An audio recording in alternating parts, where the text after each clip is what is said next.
নমস্কার বন্ধুরা, এসপি মন্ডল কিচেনের পক্ষ থেকে তোমাদের সবাইকে অনেক অনেক শুভেচ্ছা। তো প্রতিদিনের মতো আমি আজকে আরেকটি রেসিপি নিয়ে হাজির হয়েছি। সেটা একদম নতুনভাবে, মাছ ছাড়াই আমি মাছের ঝোল রান্না করব। আর সেটি হচ্ছে এই কাঁচকলা দিয়ে। আর সেটা কিভাবে করব সেটাই আজকে তোমাদের আমি দেখাবো। তো চলো প্রথমেই আমি কলাটা কেটে নিই। মাছ ছাড়াই মাছের ঝোল করার জন্য কলাটা যেভাবে কাটতে হবে সেটি হচ্ছে এভাবে কাটতে হবে। দেখো, প্রথমে দুদিক দিয়ে ফেলে দেব। এবারে আমি মাঝখানে কেটে নেব, কেটে জলে ভিজিয়ে দেব। এভাবে আমি বাকিগুলো কেটে নেব।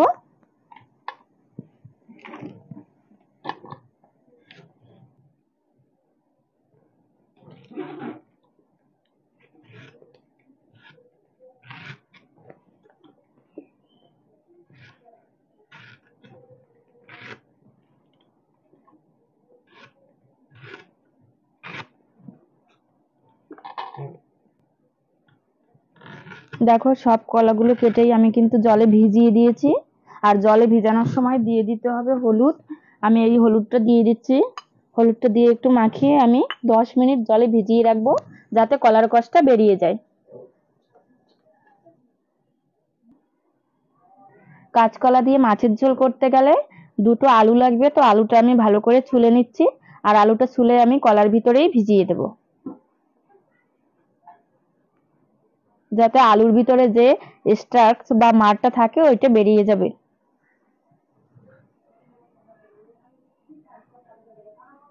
সবগুলো আলুই আমি কেটে ভিজিয়ে দিচ্ছি। কলা এবং আলুটা আমি সামান্য হলুদ দিয়ে 10 মিনিটের জন্য ভিজানোর জন্য রেখেছিলাম, যাতে কলার কষটা বেরিয়ে যায়। তো 10 মিনিট পরে আমি কলা এবং আলুটা খুব ভালো করে ধুয়ে নিয়েছি। তো এবার এটা সিদ্ধ করে নিতে হবে। আর এটা সিদ্ধ করার জন্য আমি এবার উনানটা ধরিয়ে দেব।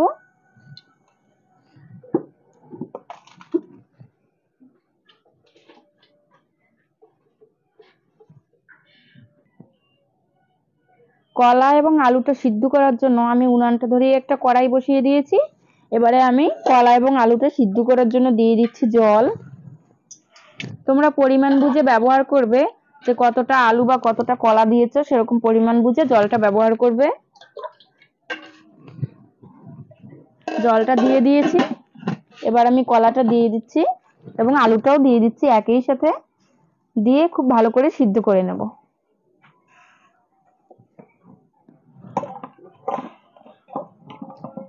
সবটা দিয়ে দিয়েছি। এবারে জোরে জাল দিয়ে একটু ফুটিয়ে সিদ্ধ করে নেব। কলাটা তাড়াতাড়ি সিদ্ধ হওয়ার জন্য দিয়ে দেব নুন। এই নুনটা দিলে কিন্তু কলাটা খুব তাড়াতাড়ি সিদ্ধ হয়ে যাবে। তো নুনটা দিয়ে এবার আমি ঢেকে দেব। তো ঢেকে দিয়েছি, এবার সিদ্ধ হতে দেব।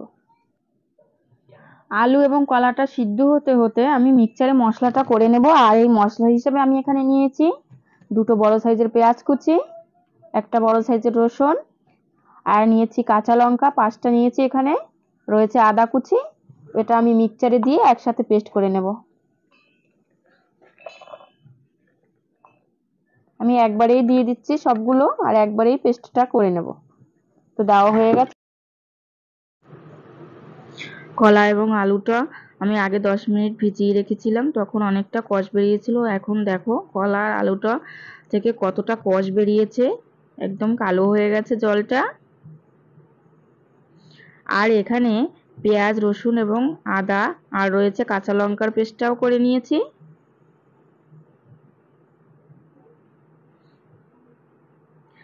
দেখো, কলা আলু কিন্তু সিদ্ধ হয়ে গেছে।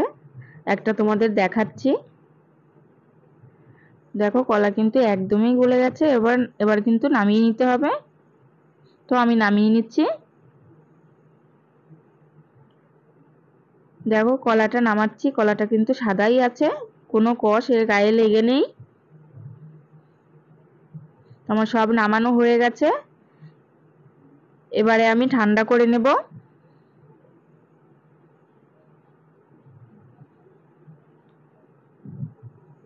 আর কড়াইয়ের ভিতরে দেখো জলটা কতটা কালো হয়ে গেছে, কতটা কষ বেরিয়েছে, পুরো কষটাই বেরিয়ে গেছে কলার।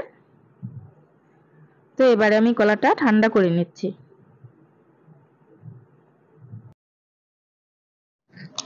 কলা এবং আলুগুলো সিদ্ধ হওয়ার পর আমি ঠান্ডা করতে দিয়েছিলাম। যেহেতু আলুগুলোর খোসা কিন্তু আগেই ছাড়ানো ছিল, এটা আমি আলাদা তুলে রেখেছি। এবারে আমি কলার খোসাগুলো ছাড়িয়ে নেব। যেহেতু এটা সিদ্ধ করে রেখেছিলাম, দেখো এই জন্য কত সহজেই উঠে যাচ্ছে। এবারে আমি প্রতিটি কলাই এভাবে ছাড়িয়ে নেব ছোলাটা। দেখো কলার ছোলাগুলো কত সুন্দর ছেড়ে যাচ্ছে। সবগুলো ছাড়িয়ে নিচ্ছি এভাবে।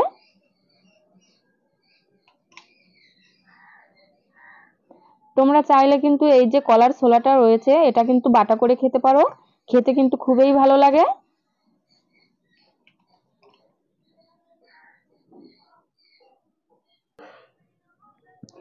কলা থেকে কলার খোসাগুলোকে খুব ভালোভাবে আমি ছাড়িয়ে নিয়েছি। এবার আমি গ্রেটার দ্বারা গ্রেট করে নেব। আমি এখানে একটা গ্রেটার নিয়েছি। এবারে যে অংশটা মাঝারি আছে ওটা দিয়েই গ্রেট করে নেব। তোমরা চাইলে কিন্তু হাত দিয়েও করতে পারো, তবে হাত দিয়ে করলে একটু ডেলা ডেলা থাকার সম্ভাবনা রয়েছে। তো এভাবে গ্রেটারে করে নিলেই বেশি ভালো হয়। তো দেখো সব একইভাবে কিন্তু গ্রেট হচ্ছে। এভাবে আমি সবগুলো করে নিচ্ছি।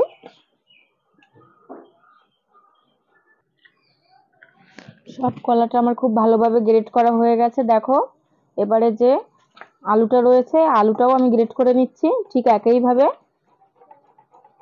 সব আলুটা আমি গ্রেট করে নিচ্ছি।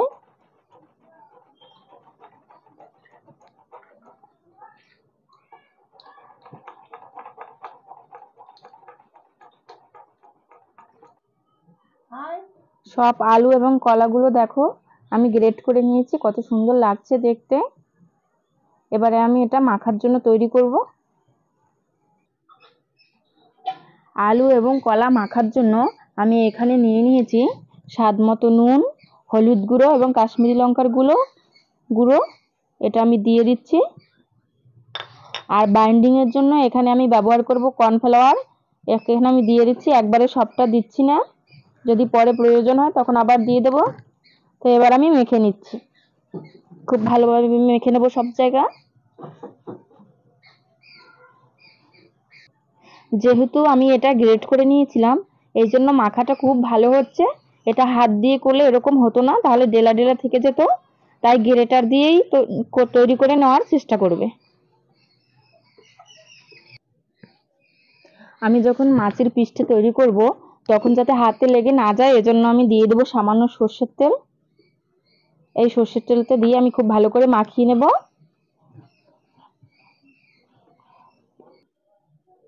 কলা এবং আলুটা আমি খুব ভালোভাবে মাখিয়ে নিয়েছি। এবারে আমি মাছের আকারে তৈরি করে নেব। আর মাছের আকারে তৈরি করতে গেলে হাত কিন্তু খুব ভালোভাবে ধুয়ে নিতে হবে, যেহেতু দুটো হাতে কিন্তু আমাদের ব্যবহার করতে হবে। তো আমি মাছের পিস হিসেবে যে আকার হয় সেই মাছের পিচের মতো আমি তৈরি করে নিচ্ছি। হাতে নিয়ে নিয়ে এইভাবে চেপে আমি মাছের মতো তৈরি করে নিচ্ছি। দেখো মাছের পিসটা যেভাবে হয় ঠিক সেভাবেই তৈরি করে নেব। বেশি মোটাও রাখবো না, আবার বেশি পাতলাও করব না, মিডিয়াম করে রাখবো। তো দেখো তৈরি হয়ে গেল আমার মাছের একটা পিচ। এভাবে আমি তোমাদের আরো একটা করে দেখাচ্ছি। একটা আমার হয়ে গেল।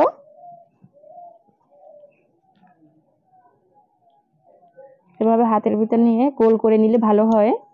তো গোল করে নিচ্ছি।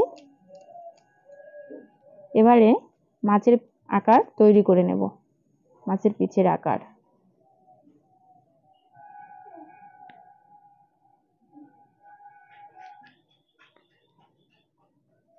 এইভাবে চেপে চেপে নিতে হবে, চারপাশ দিয়ে সমান করে নিতে হবে।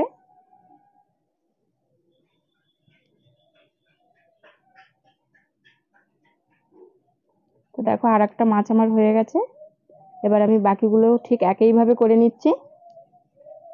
দেখো আমার এখানে দুটো পিস হয়েছে, ঠিক একই রকম হয়েছে। এবার বাকিগুলোও করে নেব। সবগুলো আমি দেখো মাছের পিচ আকারে তৈরি করে নিয়েছি, সব একই রকম ভাবে তৈরি করে নিয়েছি। তো দেখো দেখতে কতটা সুন্দর লাগছে। আর এদিকে আমি উনানে কড়াই বসিয়ে দিয়েছিলাম, কড়াইটা দেখো গরম হয়ে গেছে। এবার এটা ভাজার জন্য কড়াইতে আমি দিয়ে দেবো তেল। আর তেলটা দিয়ে আমি একটু ভালো করে গরম করে নেব, যাতে ওটা ভাজার সময় লেগে না থাকে।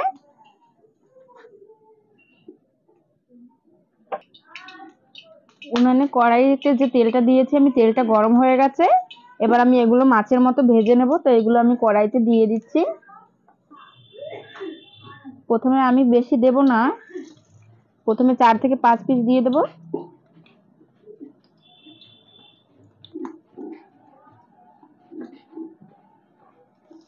আমি এখানে 5 পিস দিয়েছি, বাকিগুলো পরে ভেজে নেব।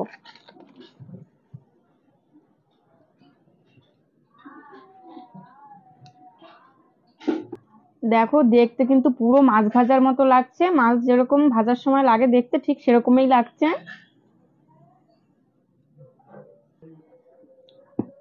এটা এক পিঠ আমার ভাজা হয়ে গেছে, এবার আমি উল্টে দিচ্ছি।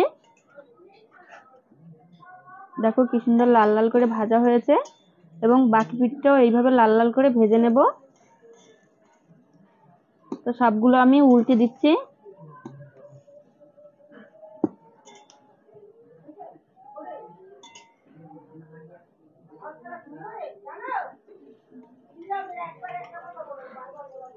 দেখো দেখতে কতটা সুন্দর লাগছে, পুরো একদম মনে হচ্ছে যেন মাছ।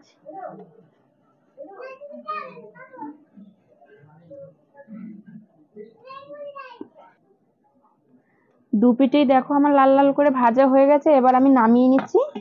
তো দেখো দেখতে কতটা সুন্দর লাগছে, মনে হচ্ছে যেন এটা মাছই। দেখো এগুলো দেখে মনে হচ্ছে যেন সব এক একটা রুই মাছের পিস। তো এতটা সুন্দর লাগছে দেখতে। সবগুলো আমি নামিয়ে নিয়েছি, এভাবে আমি বাকিগুলোও ভেজে নিচ্ছি। এগুলো আমি দিয়ে দিচ্ছি এবারে।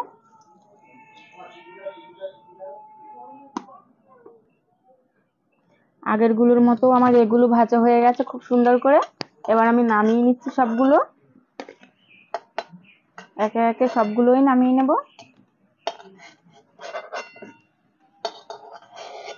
তো দেখো সব নামিয়ে নিয়েছি, দেখতে মনে হচ্ছে সব এক থালা মনে হয় যেন মাছ ভাজা।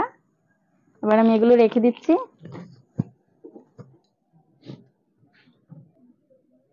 এবার আমি কড়াইতে দিয়ে দেবো সামান্য তেল। তেলটা দিয়ে তেলটা একটু গরম করে নেব।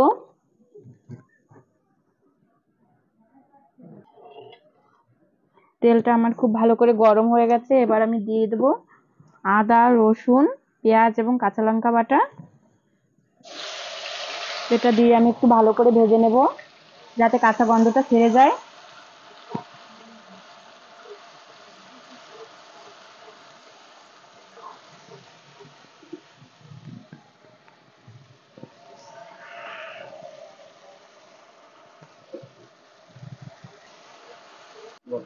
মশলাটা আমি একটু ভালো করে কষিয়ে নিয়েছি, এবার আমি দিয়ে দেবো টমেটো কুচি। এখানে আমি বড় সাইজের দুটো টমেটো কুচি করে রেখেছিলাম, এটা দিয়ে এটাও একটু ভেজে নেব যাতে টমেটোটা গলে যায়।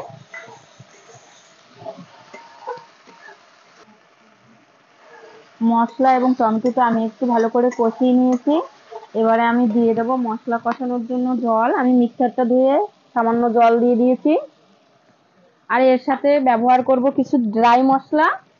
এখানে রয়েছে স্বাদ মতো নুন, ধনে গুঁড়ো, হলুদ গুঁড়ো, শুকনো লঙ্কার গুঁড়ো, কাশ্মীরি লঙ্কার গুঁড়ো এবং স্বাদ মতো নুন।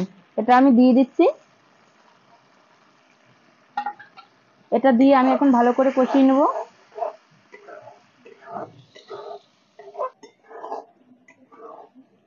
মশলার গা থেকে দেখো তেলটা কিন্তু প্রায় ছেড়ে দিয়েছে। তো মশলা কষানোও কিন্তু আমার হয়ে গেছে। এবার আমি দিয়ে দেবো গ্রেভির জন্য জল।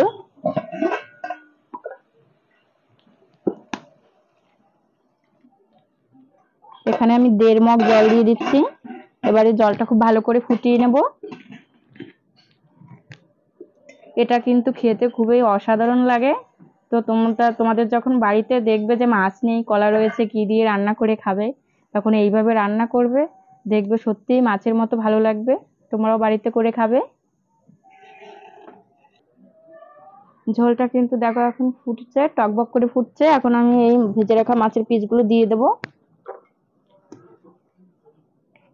সবগুলোই আমি এখানে দিয়ে দিচ্ছি, আর এইগুলো দিয়ে কিন্তু একটু ভালো করে ফুটিয়ে নেব।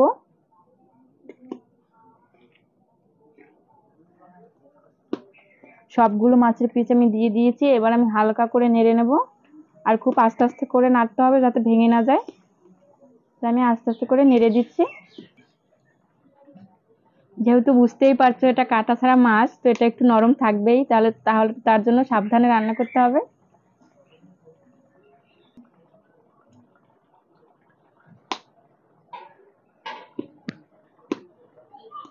মাছের ঝোলটা দেখো কত সুন্দর ফুটছে।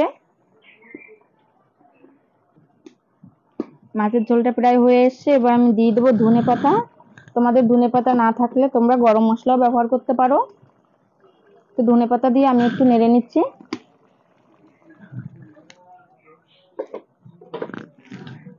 হালকা করে নাড়তে হবে।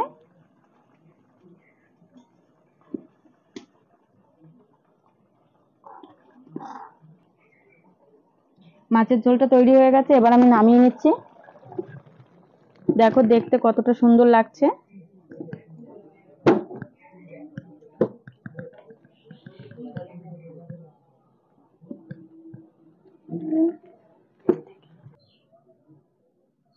এই রেসিপিটি যদি তোমাদের ভালো লেগে থাকে তাহলে লাইক, কমেন্ট এবং শেয়ার করবে।